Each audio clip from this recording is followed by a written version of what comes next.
जरूरत से ज्यादा है स्त्री के और पुरुष के अंदर, और तभी वहां पर पिता आ जाए तो पिता को देखकर स्त्री की वासना बढ़ेगी कि समाप्त हो जाएगी? बोलो बोलो, समाप्त हो गई। कोई लड़का, उसके भीतर बड़ी वासना है, बहुत काम सताए जा रहा है, तभी अचानक उसके कमरे में मां आ गई, तो मां को देखकर वो वासना खत्म हो जाएगी कि बढ़ जाएगी? उत्तर जोर से। हाँ, जब सामान्य माता पिता को देखकर हमारी इच्छाएं, हमारी वासनाएं समाप्त हो जाती हैं, तो जब जगत का पालनहार सामने खड़ा होगा तो हमारे भीतर कोई वासना रह जाएगी क्या? क्या उस परमात्मा को गोपियां कोई वासना से देख रही हैं क्या? तुम अपने बाप को तो वासना से देख नहीं सकते, तो भगवान तो त्वमेव माता, वो तो सबके बाप हैं। भगवान तो सबके, त्वमेव माता चा पिता, त्वमेव, भगवान सबके माई बाप हैं। मात पिता तुम मेरे, शरण गहूं किसकी, तुम बिन और न दूजा आस करूं। अब जरा सोचो ना कि क्या गोपियों के अंदर परमात्मा को देखकर कोई वासना हो सकती है? कॉमन सेंस है ना, ये तो समझ की बात है। भगवान तो स्वयं निष्काम है, भगवान निष्काम है, और जो भगवान को देखता है वह भी भगवान को देखकर निष्काम हो जाता है। तो जिस परमात्मा के दर्शन से प्राणी निष्काम होता हो, उस परमात्मा के दर्शन से गोपियों के अंदर कोई वासना कैसे हो सकती है? और भक्त और भगवान के बीच में कोई वासना का खेल कैसे हो सकता है? क्यों जी, बात समझ में आ रही है कि नहीं? भैया बात समझ में आई? वो परमात्मा है, उसके आगे तुम खड़े होते हो, तुम्हारी वासना अभी जीरो हो जाती है। फिर वो साक्षात जब खड़ा होगा, श्री कृष्ण साक्षात होंगे, भगवान जब साक्षात होंगे, तो क्या गोपियों के अंदर कोई वासना? ना, लोगों ने रास का अर्थ ही नहीं समझा, लोगों ने रास का मतलब ही नहीं समझा, लोगों ने रास लीला को कैरेक्टर ढीला से जोड़ दिया, ये लोगों ने मूर्खता कर दी। लोग कृष्ण को जान ही नहीं पाए।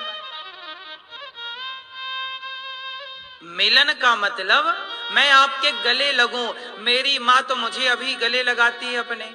आप सुनो, भले 40 साल के हो जाओ, लेकिन तुम्हारी माँ जब तुमसे मिलेगी वर्षों बाद, तो 40 साल के बेटे को भी माँ कहाँ लगाती है? अपने गले से। और माँ बच्चे के माथे को चूमती है, माँ बच्चे के गालों को चूमती है। अब मुझे बताओ कि माँ बेटे का जो मिलन हुआ, क्या उस मिलन में कोई वासना थी?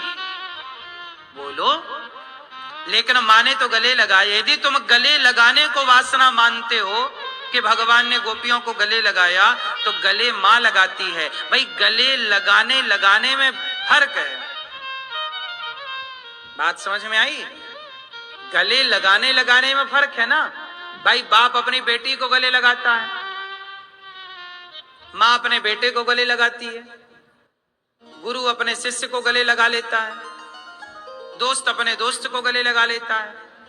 तो गले लगाना है, इसका मतलब ये नहीं कि हर गले लगने में कोई वासना ही हो। जैसे माँ बेटे का गले लगना और माँ अपने बेटे का चुम्बन करती है, बेटे के गालों को चूमती है, माँ के चुम्बन में कोई दोष नहीं है, कोई वासना नहीं है। उसी तरह परमात्मा यदि किसी भक्त को गले लगाए तो इसमें कोई दोष थोड़ी है। ये तो गले, जब भगवान प्रकट होंगे तो आप खुद खड़े हो जाओगे, प्रभु हमें भी गले लगा लो। वो तो भगवान से गले लगाना सब चाहते हैं। मीराबाई ने भगवान को भजा, बताओ मुझे, मीराबाई ने भगवान को किस भाव से भजा? क्यों चश्मा वाले भैया, मीराबाई ने कृष्ण को किस भाव से भजा? पति के भाव से। मीरा ने क्या बोला? ये मेरे पति हैं।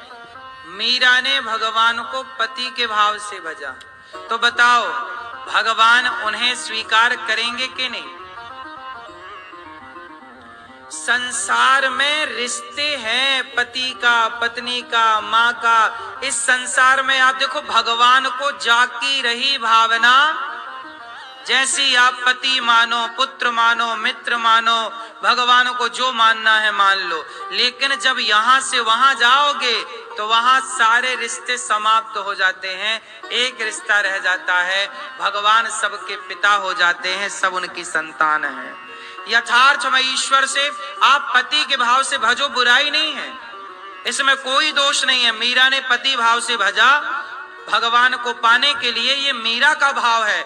अच्छा, मीरा ने तो पति भाव से भजा, अब भगवान कभी मिले तो पूछ लेना कि आपने मीरा को किस दृष्टि से देखा। तो मीरा ने यहां संसार में पति के भाव से भजा,